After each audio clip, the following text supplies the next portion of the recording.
지난 시간에 느헤미야가 성벽을 세웠고 그 성벽에 대한 봉헌식을 했던 장면을 보았습니다.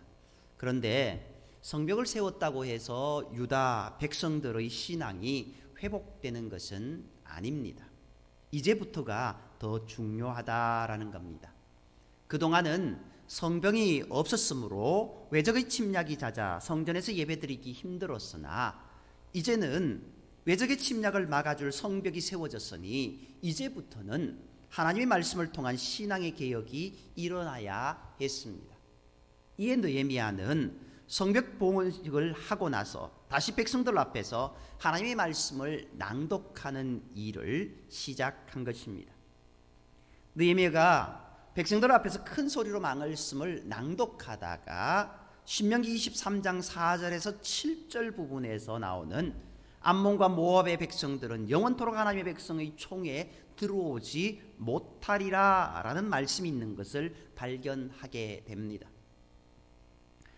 그 옛날 이스라엘 백성들이 출애굽할 때 형제나라인 이스라엘을 반갑게 영접하기는커녕 발람에게 뇌물을 주어 이스라엘을 저주했던 일들, 그래서 이스라엘의 총에 들어오지 못하리라고 했던 그 말씀입니다. 느헤미야가 읽던 말씀에서 모압과 암몬에 관한 말씀을 들은 백성들은 곧바로 이스라엘 백성 중에 섞인 무리를 몰아내게 됩니다. 이 섞인 무리는 이스라엘 백성 사이에 섞여 살면서 성전 의식에까지 참여하면서 이스라엘 사람들 행세를 하는 이방인들이거나 유대인과 이방인의 혼혈족을 가리키는 그런 말씀입니다. 그들은 예배의식에는 참여했지만 올바른 신앙을 갖지 못했고 오히려 이방 풍속을 백성 중에 퍼뜨려서 백성들로 하여금 악행을 저지르게 만들었던 것입니다. 그러므로 이스라엘 백성들은 이들 섞인 무리가 더 이상 이스라엘 가운데 머물지 못하도록 쫓아낸 것입니다. 이스라엘 백성들이 출애굽할 때도 이제 섞여 사는 무리, 이제 에레브, 어찌 보면 불량자들이라고 할 수도 있고 그런 이제 사람들이 섞여 있었다라고 성경이 기록하고 있습니다. 그들로 인하여서 불평이, 원망이 더 득세했던 모습 또한 보게 됩니다. 오늘 이 모습 가운데서도 그런 모습이 있는 겁니다. 혹시 나는 섞인 무리가 아닌지 나 자신을 살펴보아야 됩니다. 예배는 드리되 마음은 세상에 있는 자가 섞인 무리입니다.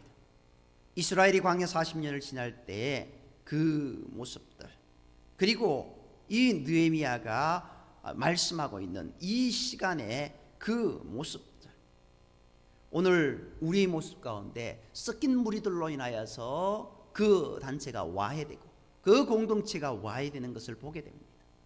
섞인 무리들로 인하여서 교회가 분열되고 섞인 무리들 때문에 교회가 세속화되는 겁니다. 혹시 나는 예배를 드리되 마음은 세상에 있는 섞인 무리와 같은 모습은 아닌지 늘 나 자신을 살피는 그런 모습이 있어야 할 것입니다. 느헤미야가 아닥사스다 20년부터 32년까지 12년 동안 유다 총독으로 있다가 이제 성벽도 다 복원하고 또 이후에 그들을 다스리다가 그동안의 상황을 보고하기 위해 페르시아의 황제를 만나려고 잠시 이제 다녀오게 됩니다. 그리고 예루살렘으로 다시 돌아오게 되는 모습이 6절에 나와 있습니다. 이때 느헤미야가 예루살렘을 떠나 있었던 것은 채 1년도 되지 않았습니다. 그런데 느헤미야가 없는 그 짧은 기간 동안에 예루살렘 성전이 다시 더럽혀지는 사건이 일어나게 됩니다. 이 말씀 이전에 어떻게 합니까?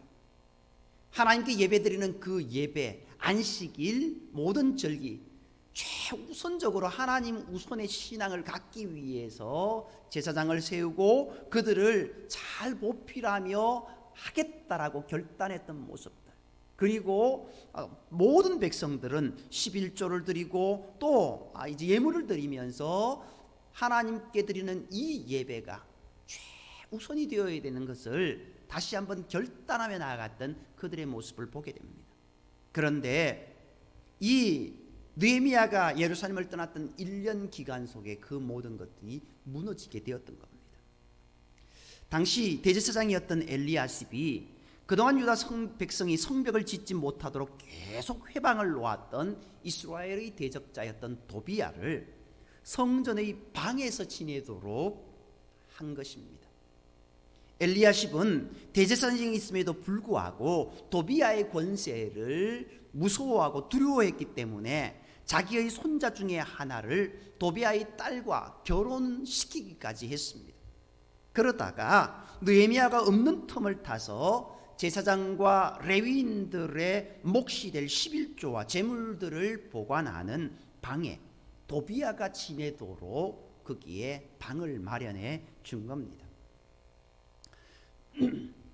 제사장과 레위인들의 생활비로 지급된 11조와 소재물과 거제물을 보관해야 할 방에 도비야를 불러들인 것은 하나님께 바친 제물이 고스란히 도비야에게로 흘러 들어간다라는 것을 뜻합니다. 가령 우리가 바친 예물이 우상 숭배하는 자에게로 흘러 들어가는 것을 알게 되었다면 우리도 예물을 바칠 수 없을 것입니다. 그 예물이 허투루 쓰여지게 된다고 한다면 예물을 드리는 그 마음조차도 다 상해버립니다. 그래서 예물 드리고자 하고는 모든 마음이 무너져 버려서 교회에 11조든 감사헌금이든 아무것도 안 하는 모습을 보게 됩니다. 그러므로 백성들이 11조와 제물 바치기를 중단했고 이로 말미암아 제사장과 레위인이 받을 몫을 받지 못하자 레위인들은 성전에서 도망하여 각기 자기의 밭으로 나아가게 되어서 성전 예배는 와해되게 된 것입니다. 페르시아 황제를 만나고 온 후 예루살렘의 성전에 제물을 보관하는 방에 도비야가 들어가 살림을 차리고 살고 있다는 것을 알게 된 느헤미야는 크게 화를 내게 됩니다. 8절 말씀을 보면은요, 내가 심히 근심하여 라고 이야기하고 있습니다. 이 근심하여라고 하는 바예라고 하는 이 단어는요, 화가 나서 견딜 수 없는 상황, 편하게 이야기하면 뚜껑 열린 겁니다. 느헤미야가 도저히 있을 수 없는 그 상황을 목도하고는 넘어버린 겁니다. 솟아오르는 분노를 참지 못하고 곧바로 가서 방 안에 있던 도비야의 모든 살림살이를 다 밖으로 던져버리고 도비야를 내쫓습니다. 그리고 느헤미야는 더럽혀진 성전방을 정결하게 하는 의식을 행하고 난 후에 그 방에 하나님의 성전의 그릇들과 소재물과 유향을 다시 들어놓게 됩니다. 느헤미야는 하나님의 성전이 성전답게, 하나님의 교회가 하나님의 교회답게 온전히 서 있는 그것을 원했던 겁니다. 교회가 교회답지 못하고 성전이 성전답지 못한다고 하면은 그것은 성전의 본래의 기능을 할 수 없습니다. 결국 이 일로 인하여서 이스라엘 백성들 가운데의 모든 예배는 무너지게 되었던 겁니다. 그래서 느헤미야는 그렇게 화를 냅니다. 다시금 그 모든 것들을 정결하게 한 이후에 정말 성전이 성전다운 모습으로 다시 회복되도록 그렇게 했던 겁니다. 이처럼 마귀는 틈을 타서 우리를 망가뜨리려 합니다. 마귀는 공중을 떠돌아다니다가 틈을 발견하면 그 틈을 타고 우리에게로 들어와서 우리의 신앙을 망가뜨립니다. 그러므로 날마다 말씀을 묵상하고 기도하는 것을 통해서 하나님과 교제하여서 마귀가 틈타지 못하도록 우리는 날마다 우리의 모든 마음 문에 파수꾼을 세우고 하나님의 은혜 가운데 걸어가는 복된 모습이 있어야 될 것입니다. 이제 도비야를 이 11조를 바치는 레위인들의 그 어떤 이제 거제물과 소제물을 이제 놓아두는 그곳에 드렸다라는 것은 하나님의 제물을 도비야가 다 훔쳤다라고 하는 모습과 똑같다고 했습니다. 이 도비아의 만행으로 백성들이 12조를 바치지 않아서 레위인들이 자기들이 받을 몫을 받지 못하게 되자 모두 사역의 자리인 예루살렘 성전을 떠나버렸습니다. 그런데 인간적으로는 이해가 되는 일이지만 하나님 앞에서는 결코 있어서는 안 되는 일입니다. 그들이 성전을 떠나면 백성들이 하나님을 섬길 수 없으니 하나님과 백성들 사이가 완전히 끊어지게 되기 때문입니다. 작은 교회, 한두 명 나오는 교회 있습니다. 그곳에서 정말로 어렵지만 사역을 하시는 분들을 보게 됩니다. 그분들의 모습을 보면은요, 어떨까요? 인간적인 모습으로 보면은 나와야 됩니다. 한두 분 그렇게 해서 사례도 제대로 못 받고 정말 어찌 보면 힘들게 사역하는 모습들. 그런데 그 속에는 하나님의 계획하심과 뜻이 있다는 겁니다. 한 영혼을 사랑하시는, 한 영혼을 위해 그 사역자를 세워놓는 하나님의 은혜가 있다는 겁니다. 왜 저렇게밖에 할 수 없냐라고, 왜 저러냐라고, 그만두시라고 하는 이야기를 많이 합니다. 그리고 많이 듣기도 합니다. 그럼에도 불구하고 그 일이 하나님의 일이기 때문에 그 일을 감당해 나아간다라는 겁니다. 우리는 참 이중적인 잣대를 가지고 그렇게 말합니다.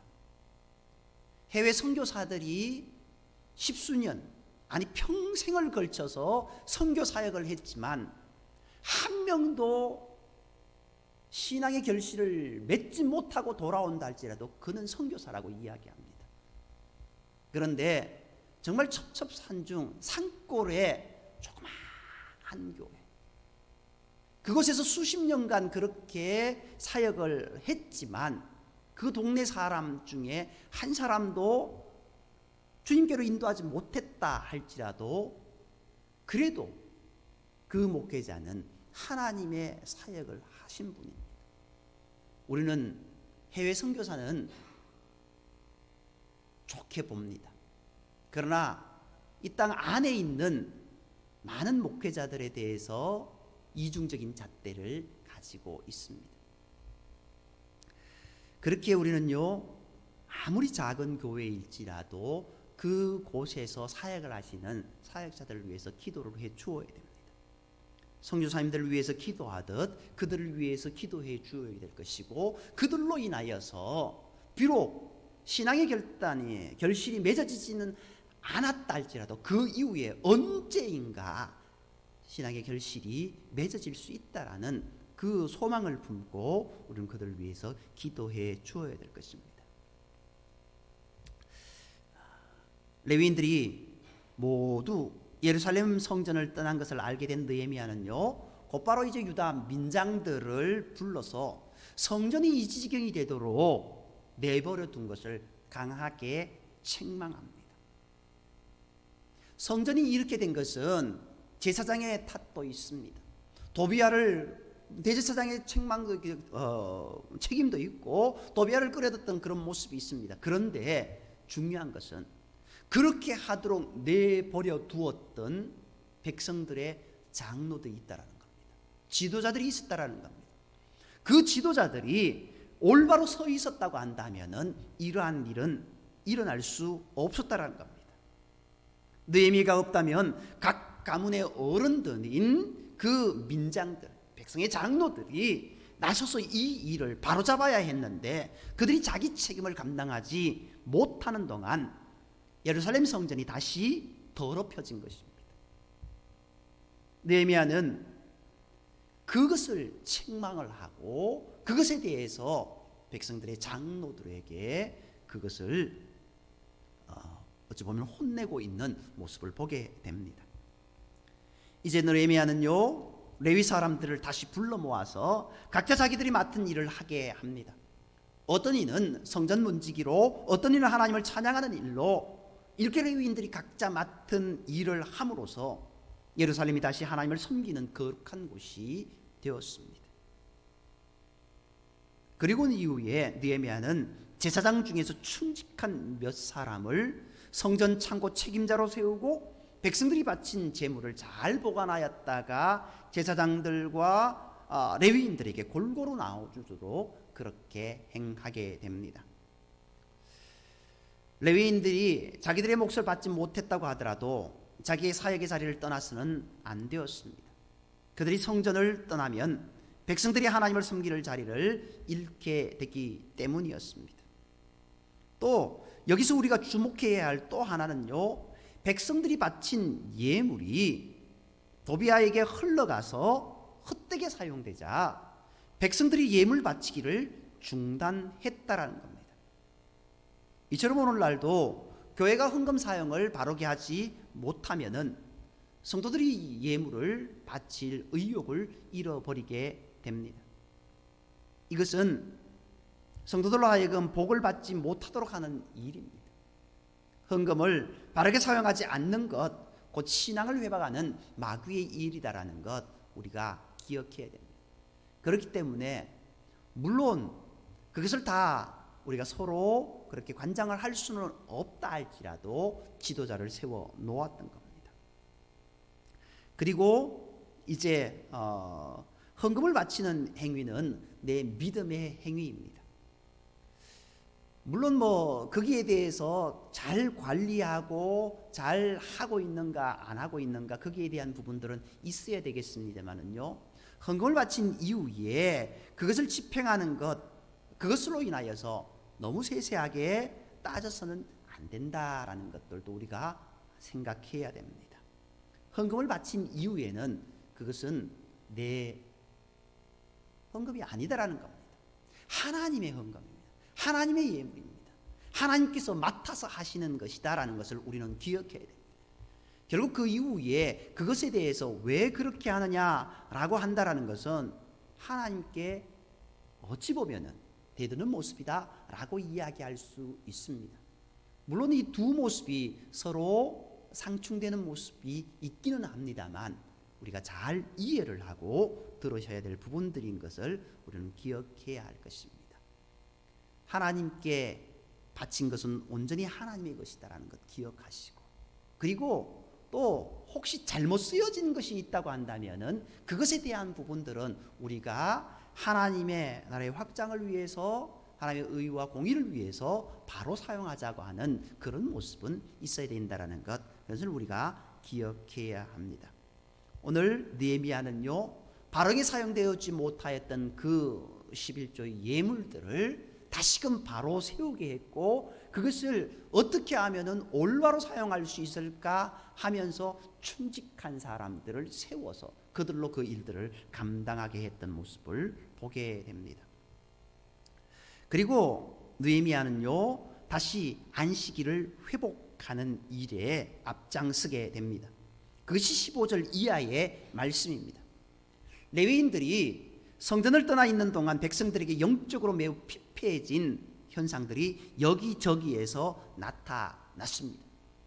어떤 사람은 안식일에 포도주 틀을 밟고 있었고, 어떤 사람은 안식일에 곡식을 나귀에 싣고 날랐고, 포도주와 포도와 무화과와 그 밖에 온갖 짐을 싣고 안식일에 예루살렘에 와서 그것을 팔았습니다. 포도주를 만들려면 먼저 포도를 따서 그것을 포도주 틀에 넣고 발로 밟습니다. 여기까지가 제1과정입니다. 제1공정이 끝나면 곧바로 다음 공정으로 넘어가야 하므로 이 사람이 안식일에 술틀을 밟는다라는 것은 처음부터 안식일을 지킬 생각이 없었다라는 그런 뜻이기도 합니다.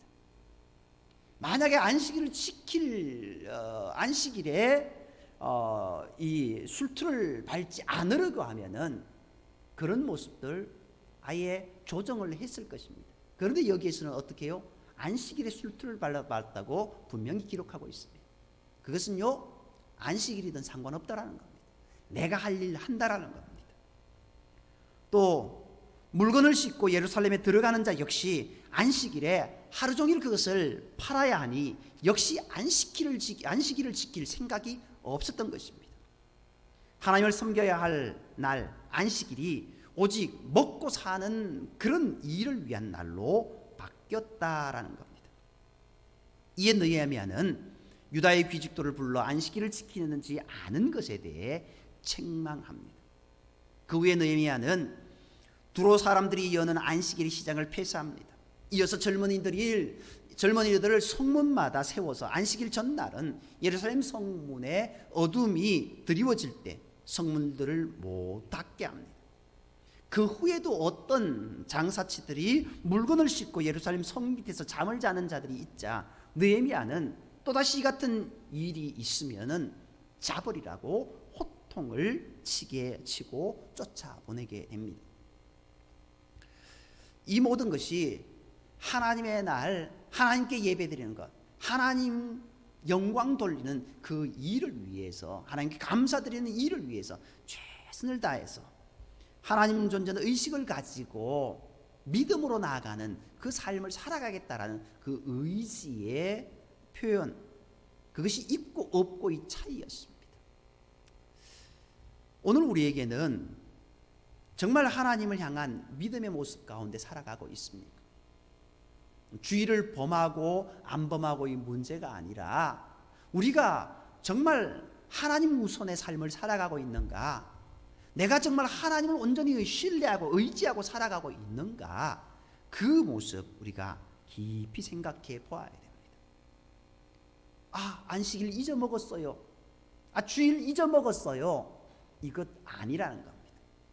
어쩌면 이들도 보면은요, 안식일에 술투를 밟았다라는 것, 그냥 이 땅의 삶은 모든 것이 하나님을 의지하지 않는 삶이다라고 그렇게 여겼던 겁니다.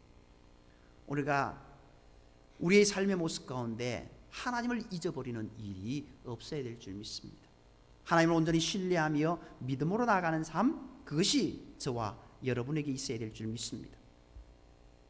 그리고 이제 이어서 느헤미야는요, 유다 사람이 아스돗과 암몬과 모압 여인을 데려와서 아내로 삼은 자들이 있음을 발견하게 됩니다. 그들의 자녀 중 절반은 아스돗 말만 하고 유다 말은 할 줄 몰랐습니다. 그들이 자녀에게 유다 말을 가르치지 않은 것은 결국은 그 말 가르치지 않는 것, 유대의 말을 가르치지 않는 것, 그것이 중요한 것이 아닙니다. 그것은요, 하나님의 말씀을 가르치지 않았다는 뜻입니다. 그것이 중요한 겁니다. 이들에게 있어서 유다 말을 가르치지 않았다, 그것이 문제가 아니라 하나님의 말씀을 전혀 가르치지 않았다라는 그런 뜻입니다.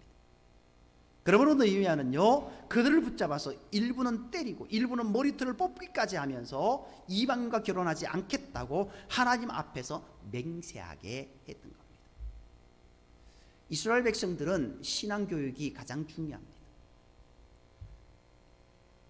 엄마로부터 시작된 그 신앙교육이 이제 성인이 되면은 아버지로 넘어가고 이제 회당으로 넘어가는 그런 모습이 있습니다.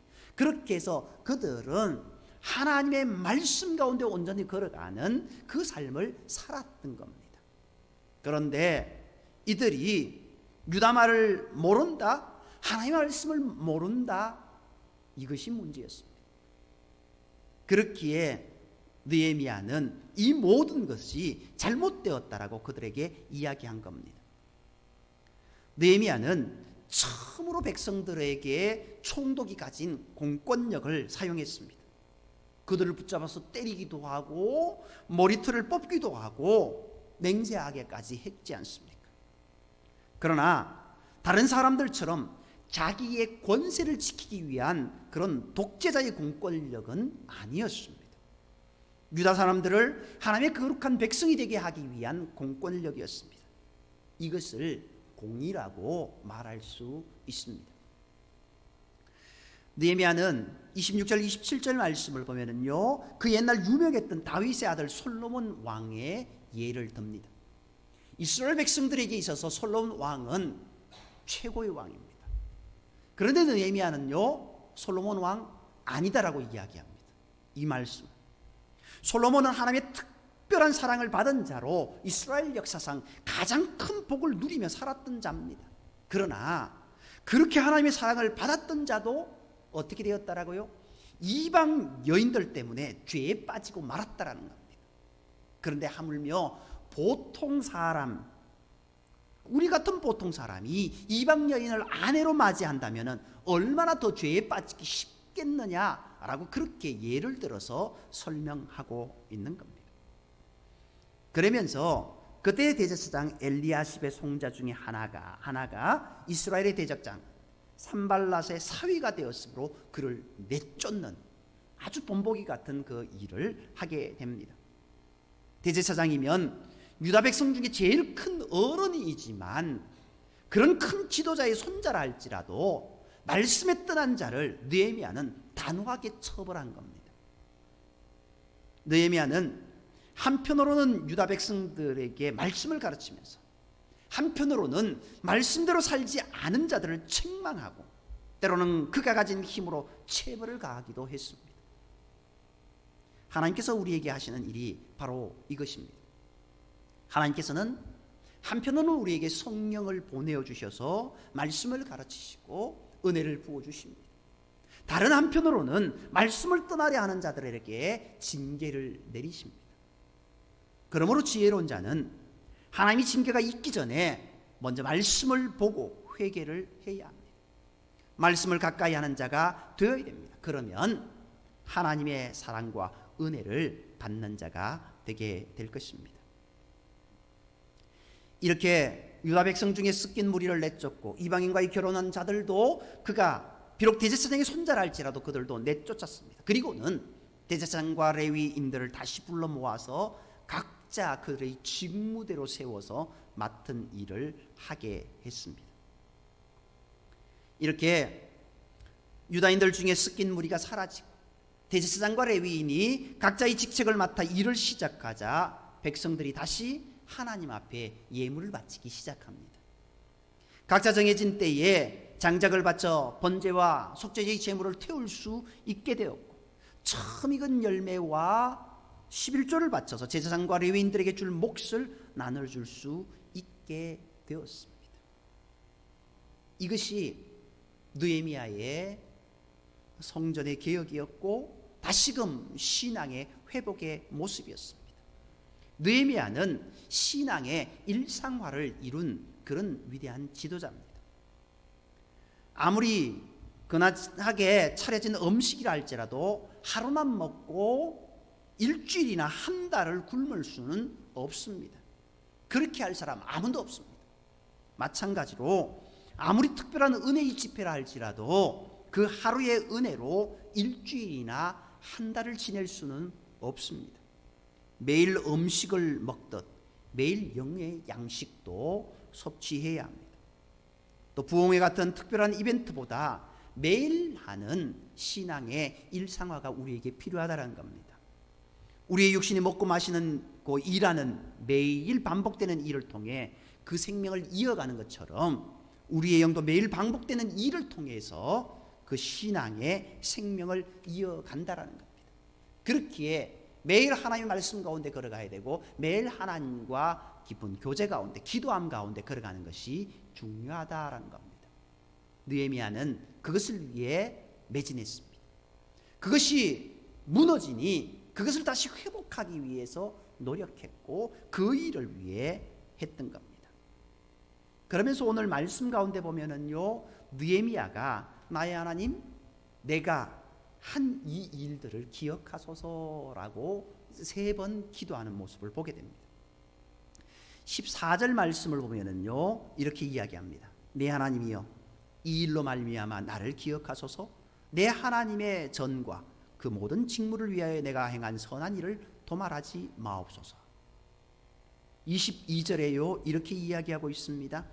내가 또 레위 사람들에게 몸을 정결하게 와서 성문을 지켜서 안식일을 거룩하게 하라 하였느니라. 내 하나님이여 나를 위하여 이 일도 기억하시옵고 주의 크신 은혜대로 나를 아끼시옵소서라고 이야기합니다.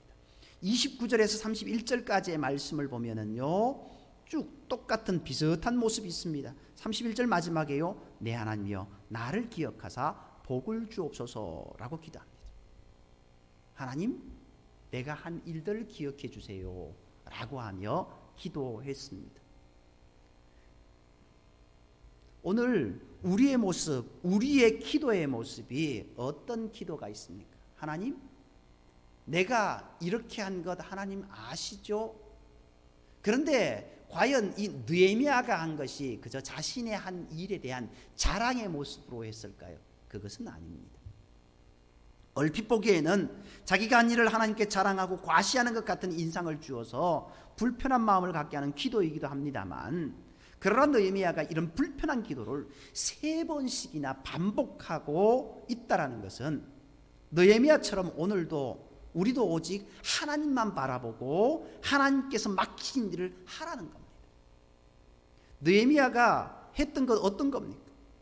하나님의 전이 올바로 세워지기를 위해서 그렇게 행했습니다. 하나님 이 일 기억해 주세요.